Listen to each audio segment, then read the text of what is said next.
Hello my dear student, welcome again in my YouTube channel and this is Ankit Tiwari and you are watching me on the platform of Medical Explain. Today we will discuss about the human health and disease which is a topic of class 12th biology. तो आइए जानते हैं कि human health और disease में क्या study करना है। ये दो वर्ड यहाँ हमें समझना जरूरी है, एक होता है हेल्थ और एक होता है डिजीज। एक होता है हेल्थ और एक होता है डिजीज। मेरे प्यारे प्यारे छोटे छोटे बहादुर बच्चों, अगर हम हेल्थ के बारे में जानने की कोशिश करें तो बायो की लैंग्वेज में हेल्दी का मतलब बहुत मोटा होना नहीं होता है। Totally being well socially, mentally और फिजिकली। आप सामाजिक रूप से स्ट्रांग होने चाहिए, आपके 10 से 50 मित्र होने चाहिए। ये नहीं कि किसी से बात करना है तो शर्मा रहे हैं तो आप क्या है, वेल नहीं। तो totally being well socially, mentally and physically. Socially, mentally and physically अगर आप वेल हैं, totally being well socially, mentally और फिजिकली अगर आप वेल है तो आपको हेल्दी बोला जाएगा। यानी आप मानसिक रूप से बहुत स्ट्रांग हो, सोशली सामाजिक रूप से स्ट्रांग हो और शारीरिक रूप से भी स्ट्रांग हो, हेल्दी हो। मतलब बहुत ज़्यादा ना मोटा हो ना बहुत ज़्यादा पतले हो, बॉडी का वेट आपकी हाइट के अकॉर्डिंग बैलेंस हो, बॉडी एक सिस्टमेटिक वे में ऑर्गेनाइज हो तो आपको हेल्दी माना जाता है। अब अगर वो इंसान हेल्दी नहीं है तो उसको क्या होगी, उसको बीमारी हो जाएगी। यानी उसके अंदर अगर इसमें से कोई भी प्रॉब्लम आती है या वो सोशली, मेंटली या फिजिकली अगर वो प्रॉब्लम में होता है तो उसको अनहेल्दी बोला जाता है। यानी हेल्थ उसके पास फेल हो चुका है, यानी उसको बीमारी हो चुकी है, वो डिजीज हो चुका है। जनरली मेंटल डिजीज आपको फील नहीं आती है। जैसे कि एक इंसान है और अगर घर को बार बार धुल रहा है तो वो भी एक बीमारी मान ली जाती है। That is obsessive and compulsive disorder कहा जाता है। तो ऐसे मेंटल डिजीज बहुत सारे होते हैं, जब उनको आप पढ़ेंगे तो आपको ऐसा लगेगा कि जो है हमें भी ये बीमारी है। पर मेंटली भी डिजीज होती है, इंसान को मेंटल बीमारी होती है। जैसे स्क्रेचोफ्रेनिया हो गया, इंसान उसमें पागल हो जाता है। ऐसे बहुत सारे जो है बीमारियां, हेलुसिनेशन हो गया, ये सब बीमारियां हैं। That is a mental disease. Okay, तो अभी हम डिजीज के बारे में जो डिस्कस करने वाले हैं वो दो तरह के डिजीज पढ़ेंगे। एक तो होता है इन्फेक्शियस और एक होता है नॉन इन्फेक्शियस। इन्फेक्शियस डिजीज जो है वो किसी न किसी पॉजिटिव एजेंट के चलते होता है, जैसे कि वायरस के चलते हो सकता है, वेरियोइड के चलते हो सकता है, प्रियन के चलते हो सकता है, वो किसी प्रोटोजोआ के चलते हो सकता है, किसी प्रोटोजोआ के चलते हो सकता है, किसी वर्म के चलते हो सकता है, किसी बैक्टीरिया के चलते हो सकता है। बहुत सारे पॉजिटिव एजेंट होते हैं जो अलग अलग बीमारियां हमारे शरीर को पहुंचा सकते हैं या कर सकते हैं, कार्य कर सकते हैं। दूसरी जो होता है वो होता है नॉन इन्फेक्शियस डिजीज। ऐसी बीमारी जो किसी पर्टिकुलर पॉजिटिव एजेंट से नहीं हो उसको हम नॉन इन्फेक्शियस डिजीज कहते हैं, नॉन इन्फेक्शियस बीमारी कहते हैं बच्चों। क्या होता है नॉन इन्फेक्शियस डिजीज? इसको भी दो भागों में बांटते हैं। एक होता है जेनेटिक डिसऑर्डर और एक होता है हमारा deficiency disorder. Genetic deficiency disease होती है जो हमारे शरीर में किसी न किसी पर्टिकुलर एलिमेंट, किसी पर्टिकुलर सब्स्टिट्यूएंट के चलते अगर हमारे बॉडी में अगर कोई बीमारी होती है उसको हम बोलते हैं डेफिशिएंसी डिजीज। क्या बोलते हैं? डेफिशिएंसी डिजीज बोलते हैं बच्चों। और जो दूसरी बीमारी हमने नाम लिया वो दूसरी बीमारी है, एक हो गया डेफिशिएंसी डिजीज और एक होता है क्या, एक होता है जेनेटिक डिजीज। ठीक है, तो आइए एक एक करके हम चीजों को समझने की कोशिश करते हैं। तो अगर हम स्टार्ट करते हैं डेफिशिएंसी डिजीज के बारे में तो आप बहुत सारे विटामिन के चलते अपनी बॉडी में डेफिशिएंसी डिजीज के बारे में स्टडी किया होगा। चलिए हम उसी से स्टार्ट करने की कोशिश करते हैं। मेरे प्यारे प्यारे छोटे छोटे बहादुर बच्चों, अगर बात को महसूस किया जाए और चीज़ों को फील करने की कोशिश किया जाए तो डेफिशिएंसी डिजीज जो होती है वो विटामिन ए की डेफिशिएंसी से होती है।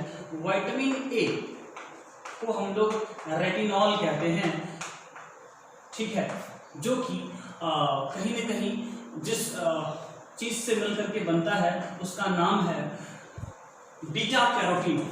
बीटा कैरोटीन नाम का एक पिगमेंट होता है जो कि ज़्यादातर गाजर में पाया जाता है। गाजर का जो सेंट्रल हिस्सा होता है उसमें बीटा कैरोटीन पाई जाती है, और बीटा कैरोटीन जितने भी येलो जो हमारे फ्रूट्स होते हैं उसमें विटामिन ए की मात्रा ज़्यादा होती है, लेकिन उसमें बीटा कैरोटीन की मात्रा ज़्यादा होती है। अगर इसकी डेफिशिएंसी हमारे बॉडी में हो जाती है तो हमें जो बीमारी होती है उसका नाम है जरप्थैल्मिया या नाइट ब्लाइंडनेस। जरप्थैल्मिया या दूसरी बीमारी हो सकती है नाइट ब्लाइंडनेस। बच्चों क्या होता है नाइट ब्लाइंडनेस, हम आपको बताते हैं। हमारे आंख के अंदर दो तरह का पिगमेंट पाया जाता है, एक होता है रोडोप्सिन और एक होता है आइडोप्सिन। आइडोप्सिन बच्चों दिन में देखने के लिए रिस्पॉन्सिबल होता है, और रोडोप्सिन रॉड सेल के अंदर पाई जाती है। अगर आप क्लास 10 स्टैंडर्ड पास होंगे आपको बताया गया होगा, पर इसी 11th में भी बताया जाता है। तो रोडोप्सिन रॉड सेल के अंदर पाई जाती है, और रॉड सेल के अंदर ये रह करके क्या करती है, अंधेरे में देखने के लिए रिस्पॉन्सिबल होती है। होता क्या है, आप अगर देखे होंगे तो एक थ्योरी आपको पढ़ाई जाती है कि अगर कोई इंसान अंधेरे से अचानक उजाला में जाता है तो उसको नहीं दिखता है, क्योंकि तुरंत रोडोप्सिन से आइडोप्सिन में चेंज होना मुश्किल होता है। या कोई इंसान उजाले से अंधेरे में आता है तो तुरंत उसको दिखना मुश्किल होता है, लेकिन फिर थोड़ा देर बाद उसको क्लियरली देख पाता है, क्योंकि इस केमिकल चेंजेस में क्या होता है, टाइम लगता है। जब आप अंधेरे से उजाले में जाएंगे तो आपको क्या होगा, आपको रोडोप्सिन से आइडोप्सिन में चेंज होगा और आपको उजाले में फिर थोड़ी देर बाद क्लियरली दिखाई देगा।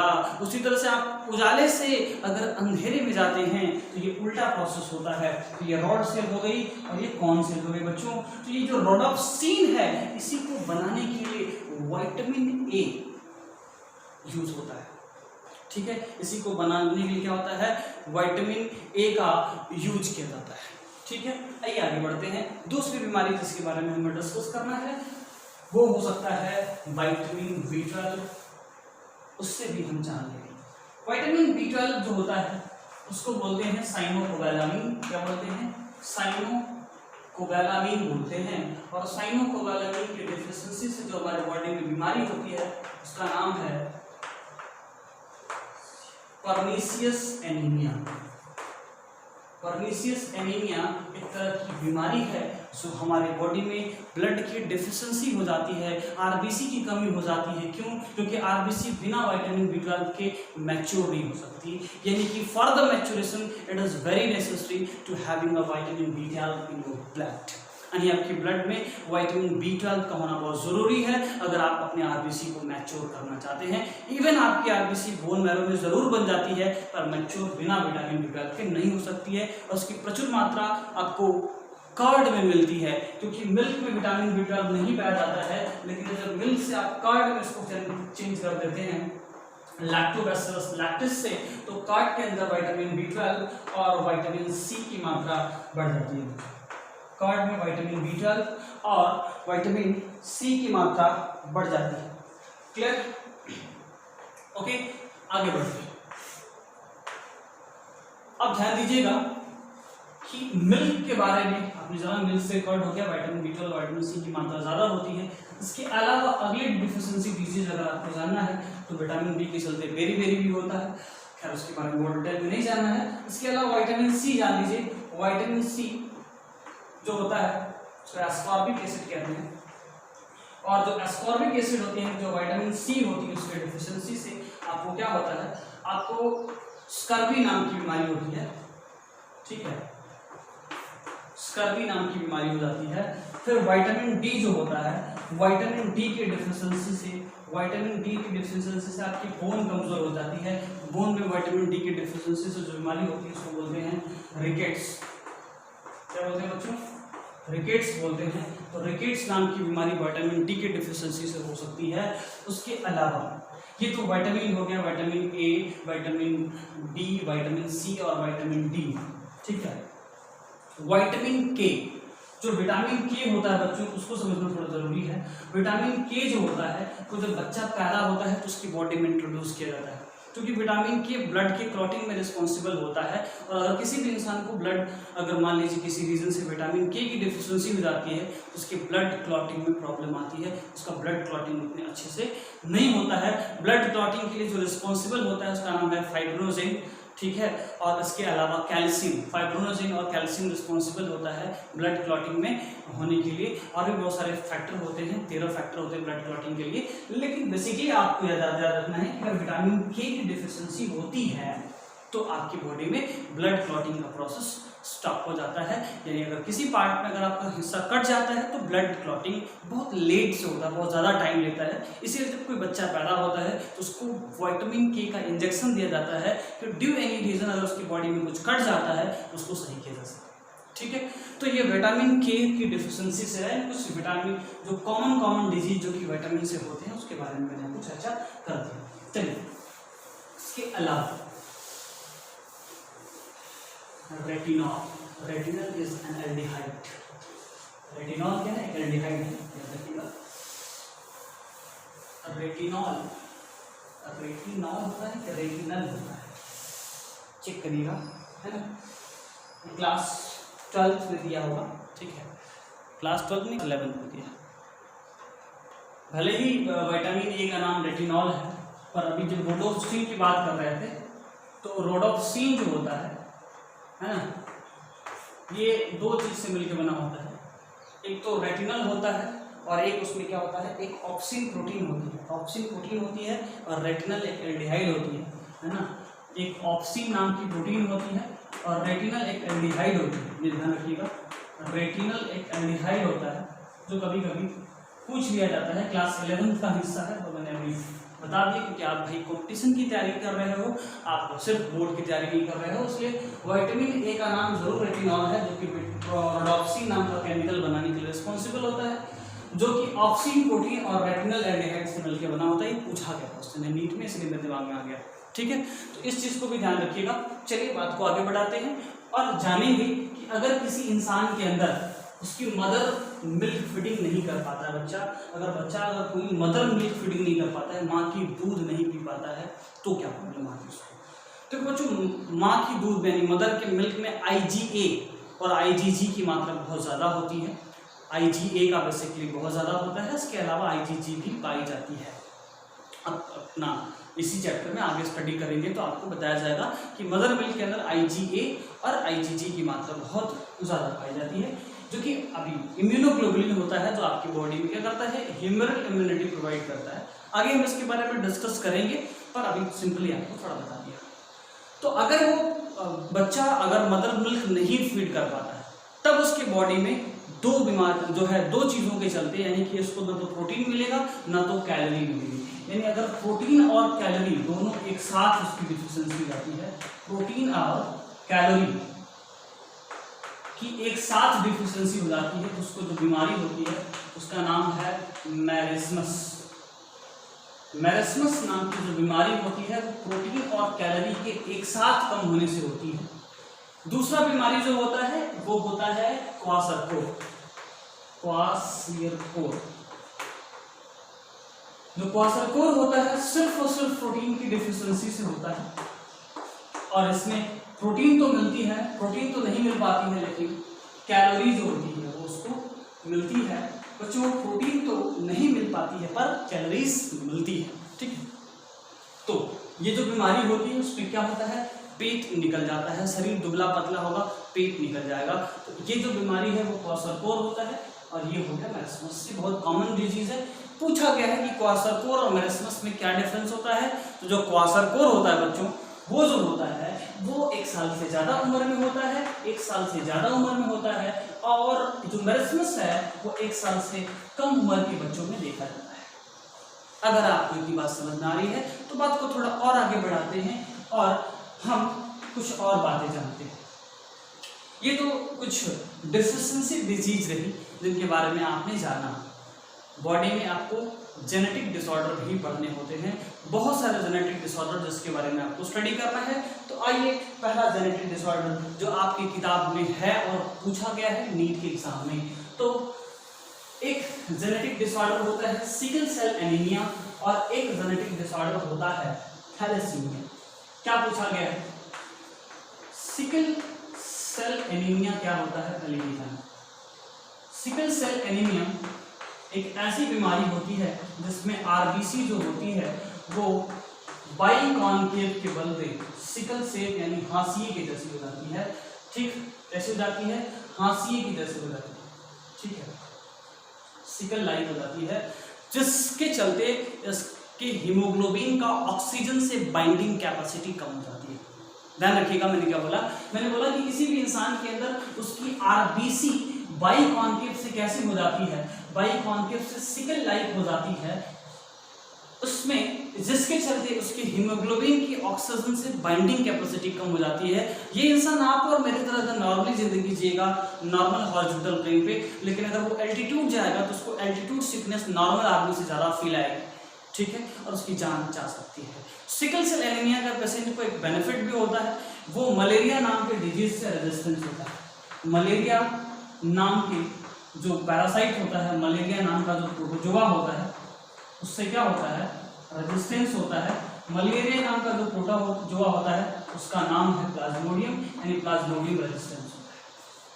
सिकल सेल एनीमिया में आप जानते होंगे हीमोग्लोबिन जो होती है उसके दो चेन होते हैं। हीमोग्लोबिन के दो चेन होते हैं, एक अल्फा चेन होता है और एक बीटा चेन होता है। तो beta chain of the haemoglobin दो होता है, दो अल्फा और दो बीटा। तो बीटा चेन ऑफ हीमोग्लोबिन पे सिक्स्थ पोजीशन पे क्या होता है? सिक्स्थ पोजीशन पे ग्लूटामिन के बदले वैलिन बन जाता है, यानी कि GUG के बदले GAG हो जाता है, यानी म्यूटेशन हो जाता है, कह सकते हैं पॉइंट म्यूटेशन हो जाता है। ठीक है, तो sixth position of the beta haemoglobin पे क्या होता है? GUG के बदले GAG हो जाता है। उल्टा तो नहीं बोल दिया? GUG के बदले GAG या GAG के बदले GUG, शायद GAG के बदले GUG हो जाता है। हाँ, GAG के बदले GUG हो जाता है, this is GAG and this is GUG। तो ये हो जाता है ग्लूटामिन, ठीक है, और ये है वैलिन, यानी ग्लूटामिन की जगह वैलिन हो जाता है। This is a sickle cell anaemia and it is a qualitative problem. Quantity नहीं कम होती है हीमोग्लोबिन की, सिर्फ क्वालिटी में चेंज होता है। तो sickle cell anaemia is a qualitative problem. ठीक है, सिर्फ और सिर्फ क्या होती है? क्वालिटेटिव प्रॉब्लम है सिकल सेल एनीमिया आपके बॉडी में। ठीक, लेकिन अगर हम बात थैलेसीमिया की करें तो थैलेसीमिया दो तरह की होती है, एक अल्फा थैलेसीमिया और एक बीटा थैलेसीमिया। और thalassaemia is a quantitative problem, यानी थैलेसीमिया में क्या होता है? आपके अंदर सीमिया में क्या होता है? आपके बॉडी के अंदर हीमोग्लोबिन की काउंटिंग ही कम हो जाती है। अल्फा थैलेसीमिया 16th क्रोमोसोम के चेंजेस में आती है, और जो बीटा थैलेसीमिया होती है वो 11th क्रोमोसोम के अंदर चेंजेस में आती है। This is alpha thalassaemia and beta thalassaemia. तो thalassaemia is a quantitative problem and sickle cell anaemia is a qualitative problem. ठीक है, चलिए बात को आगे बढ़ाते हैं। और भी बहुत सारे जेनेटिक डिसऑर्डर जिसके बारे में आपको स्टडी करना है, आइए जानते हैं। देखो बच्चों, जेनेटिक डिसऑर्डर में हम पहले ये जान लें कि हमारे बॉडी में जेनेटिक डिसऑर्डर कितने तरीके के हो सकते हैं। तो होते हैं 4 तरीके के: autosomal link recessive, autosomal link dominant, sex link recessive और सेक्स लिंक डोमिनेंट। इस 4 तरह के जेनेटिक डिसऑर्डर हो सकते हैं। यानी कि ऑटोसोम्स जो होता है हमारे बॉडी में वो 22 पेयर होता है। 22 पेयर फीमेल के अंदर भी XX होता है और मेल के अंदर भी क्या होता है? फीमेल के अंदर भी XX होता है और जो मेल होता है उसके अंदर भी ये XX ही होता है। लेकिन जो 23rd पेयर होता है, 23rd पेयर जो होता है उसमें थोड़ी कहानी आ जाती है। उसमें कहानी यह आ जाती है बच्चों कि अब XY हो जाता है मेल के अंदर, और जो फीमेल होती है उसके अंदर, मतलब मेल के अंदर XY होता है और फीमेल के अंदर XX ही होता है। This is a what? This is a disease, this is a sperm, this is a chromosomal pattern in the human being. Okay, अब अगर मान लीजिए ऑटोसोमल लिंक डिजीज होती है, आपको यानी ऑटोसोम में चेंज आता है, तो उसका कुछ एग्जांपल हम आपको बता दें। जैसे डाउन सिंड्रोम हो गया, एडवर्ड सिंड्रोम हो गया, या फिर पटाउ सिंड्रोम हो गया या पट्टू सिंड्रोम हो गया। ये सब सिंड्रोम मतलब होता है ग्रुप ऑफ सिम्टम, यानी ग्रुप ऑफ डिजीज का सिम्टम एक साथ अगर आपको दिखाई दे तो सिंड्रोम कहते हैं। तो डाउन सिंड्रोम में उसका हाथ छोटा छोटा, मुंह मंगोलियन जैसा दिखाई देता है, तो उसको डाउन सिंड्रोम कहते हैं। ठीक है, तो मेंटली भी वीक होते हैं बहुत लोग। ठीक है, ज़्यादातर लोग होते हैं, ज़्यादा दिन जिंदा भी नहीं रहते हैं, बहुत 10-15-20 साल में मर जाते हैं। तो तो डाउन सिंड्रोम 21वें क्रोमोसोम पे 21st क्रोमोसोम पे चेंजेस में आता है। एडवर्ड जो होता है वो 18th क्रोमोसोम पे और पट्टू 13th क्रोमोसोम के चेंज पे आता है। इसके अलावा अपने क्लाइनफिल्टर और टर्नर सिंड्रोम के बारे में पढ़ा होगा, जिसपे हमने आपको डिस्कस कर दिया था या करूंगा कि भैया वो जो टर्नर सिंड्रोम होता है या क्लाइनफिल्टर सिंड्रोम होता है उसमें सेक्स क्रोमोसोम में चेंजेस के चलते होता है। एक में XXY हो जाता है और एक में X0 हो जाता है। इसके अलावा आपको हमने फिनाइलकीटोन्यूरिया पढ़ाऊंगा, फिर उसके बाद जो है उसी में अल्कैप्टोन्यूरिया पढ़ेंगे, उसी में अल्बिनिज्म पढ़ेंगे। एक मेटाबॉलिज्म होता है और एक ही मेटाबॉलिज्म में तीनों डिस्टर्ब होने के चलते ऐसा प्रोसेस होता है। तो हमने जेनेटिक डिसऑर्डर में सिकल सेल एनीमिया और थैलेसीमिया बताया, डाउन सिंड्रोम, एडवर्ड सिंड्रोम और पट्टू सिंड्रोम के बारे में बता दिया। ये तो ऑटोसोमल डिजीज के कुछ एग्जाम्पल हैं, ऑटोसोमल डिजीज की कुछ एग्जाम्पल है। इसके अलावा भी बहुत सारे ऑटोसोमल लिंक डिजीज हमारे बॉडी में पड़ने। इसके अलावा जैसे फिनाइलकीटोन्यूरिया हो गया, फिनाइलकीटोन्यूरिया जो होता है वो भी क्या होता है, ऑटोसोमल लिंक डिजीज जो होता है। अल्कैप्टोन्यूरिया होता है, अल्बिनिज्म होता है, ये सब ऑटोसोमल लिंक डिजीज के कुछ एग्जाम्पल हैं। अगर हम आपसे सेक्स लिंक डिजीज के बारे में बात करते हैं तो सेक्स लिंक डिजीज भी बहुत सारे होते हैं। जैसे सेक्स लिंक डिजीज में आपको पढ़ लेना पड़ेगा क्लाइनफिल्टर सिंड्रोम, ठीक है। क्लाइनफिल्टर सिंड्रोम होता है जिसमें सेक्स क्रोमोसोम के अंदर चेंजेस होने की सबसे प्रॉब्लम होती है। क्लाइनफिल्टर सिंड्रोम में हाइपरमेल होता है, यानी कि जो भी ट्रांसजेंडर बनेगा उसमें मेल के शरीर में फीमेल बिहेवियर आता है। और जो आपको टर्नर सिंड्रोम होता है, टर्नर्स नर्स जेंडर की फीमेल के लिए रिप्रेजेंट किया जाता है। तो जो टर्नर सिंड्रोम होता है उसमें क्या होता है, जैसे इसमें जो हमारा 23rd क्रोमोसोम था उसमें XXY हो जाएगा, लेकिन इसमें क्या होता है 23rd क्रोमोसोम पे X0 यानी यहाँ 45 क्रोमोसोम होता है और यहाँ 47 क्रोमोसोम होता है। इसमें हाइपर मेल बिहेवियर दिखता है और उसमें फीमेल बिहेवियर सब देखेगा, लेकिन फिर भी ये क्या होगा ट्रांसजेंडर होगी, लेकिन इसमें फीमेल कैरेक्टर ज़्यादा होगा फिर मेल कैरेक्टर ज़्यादा होगा। तो this is basically what so basically some sex link receptive disease. इसके अलावा भी बहुत सारे सेक्स लिंक डिजीज हैं जिसके बारे में हमको डिस्कस करना है। जैसे कि आप पढ़ते हैं colour blindness.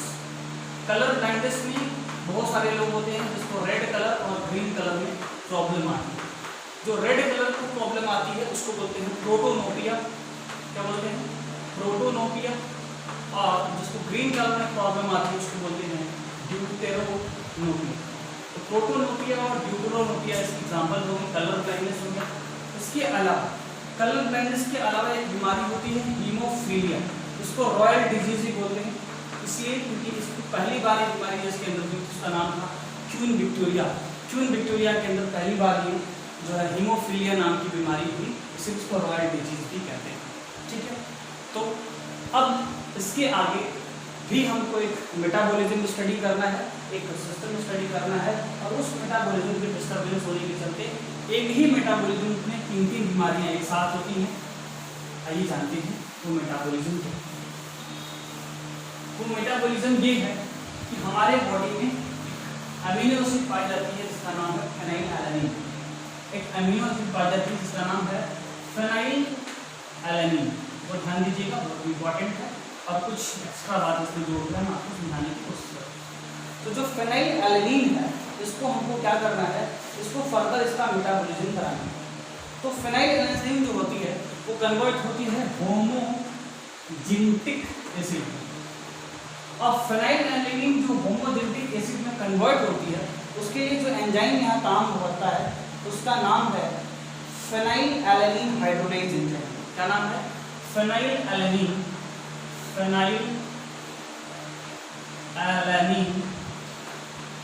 Hydrolase enzyme. फेनाइलएलानिन hydrolase enzyme यहाँ काम करता है और काम करके क्या करता है, फेनाइलएलानिन को होमोजेनिक एसिड में कन्वर्ट करता है। पर ड्यू एनी रीजन ये मेटाबॉलिज्म यही स्टॉप हो। फेनाइलएलानिन एक अमीनो एसिड है, ठीक है, और ये इसमें नहीं हो पाता, यानी कि फेनाइलएलानिन हाइड्रोलेज एंजाइम नहीं काम करेगा। जब नहीं काम करेगा तब उसको बीमारी हो जाएगी फिनाइलकीटोन्यूरिया। उसको बीमारी हो जाएगी, यानी डिजीज हो जाएगी। ठीक है, फिनाइल कीटोन्यूरिया क्या होता है इसमें? फिनाइल एल्यूमिन जो होती है वो फिनाइल पायरुविक एसिड में कन्वर्ट हो जाती है। फिनाइल पायरुविक एसिड में कन्वर्ट होने के बाद क्या होता है बच्चों? फिनाइल एल्यूमिन जो है फिनाइल पायरुविक एसिड में कन्वर्ट हो जाता है और ज्यादातर ब्रेन में डिपोजिट होता है। साथ में जैसे मेंटल एबिलिटी में भी प्रॉब्लम आती है, साथ में ये हमारे यूरिन के थ्रू भी पास कर जाता है, बाहर निकल जाता है। तो उस बीमारी को क्या बोलते हैं? फिनाइल कीटोन्यूरिया बोलते हैं। और मान लीजिए फिनाइल एल्यूमिन होमोजेनिक एसिड में कन्वर्ट हो गया, यानी कि यहाँ ये पहुँच गया। अब होमोजेनिक एसिड फर्दर जो है कन्वर्ट होता है, होमोजेनिक एसिड फर्दर जो कन्वर्ट होता है उसका नाम है टायरोसिन। ठीक है, तो होमोजेनिक एसिड किसमें कन्वर्ट होता है? टायरोसिन में कन्वर्ट होता है। होमोजेनिक एसिड का नाम दूसरा भी है एल्केप्टोन। एल्केप्टोन होमोजेनिक एसिड का दूसरा नाम क्या है? एल्केप्टोन है। तो होमोजेनिक एसिड या एल्केप्टोन किसमें कन्वर्ट हो जाएगा? टायरोसिन में कन्वर्ट। अब होमोजेनिक एसिड को यानी एल्केप्टोन को टायरोसिन में कन्वर्ट करने के लिए होमोजेनिक एसिड ऑक्सीडेज या एल्केप्टोन ऑक्सीडेज, होमोजेनिक एसिड ऑक्सीडेज या फिर एल्केप्टोन ऑक्सीडेज नाम का एंजाइम यूज होता है। ठीक, होमोजेनिक एसिड ऑक्सीडेज या एल्केप्टोन ऑक्सीडेज नाम का एंजाइम यूज होता है जो होमोजेनिक एसिड यानी कि एल्केप्टोन को क्या करती है? टायरोसिन में कन्वर्ट करती है। मान लीजिए एक काम नहीं किया, उसको जो बीमारी हो जाएगी उसका नाम है एल्केप्टोन्यूरिया। एल्केप्टोन्यूरिया क्लियर? फर्दर अगर ये टायरोसिन मिलानिन में कन्वर्ट हो जाती है, टायरोसिन को मिलानिन में अगर कन्वर्ट हो गई तो टायरोसिन को मिलानिन में कन्वर्ट करने के लिए टायरोसिनेज एंजाइम काम करता है। टायरोसिनेज एंजाइम काम करता है और अगर गलती से एंजाइम नहीं काम कर पाया उस इंसान को हो जाएगा अल्बिनिज्म, फिर उसके शरीर पूरा वाइट हो जाएगा। ठीक है, तो ये कुछ जेनेटिक डिसऑर्डर के बारे में हमने डिस्कस किया। हमने आपको डेफिशिएंसी डिजीज और जेनेटिक डिजीज के बारे में जानकारी दे दिया। अब हम अगली क्लास में डिस्कस करेंगे क्या? इन्फेक्शियस डिजीज में के बारे में। तो मेरे प्यारे बच्चों, आज की क्लास में इतना ही। फिर मिलते हैं एक नई शुरुआत, नई दिशा और नए जोश और जुनून के साथ अगली वीडियो में। तब तक के लिए धन्यवाद, टाटा बाय।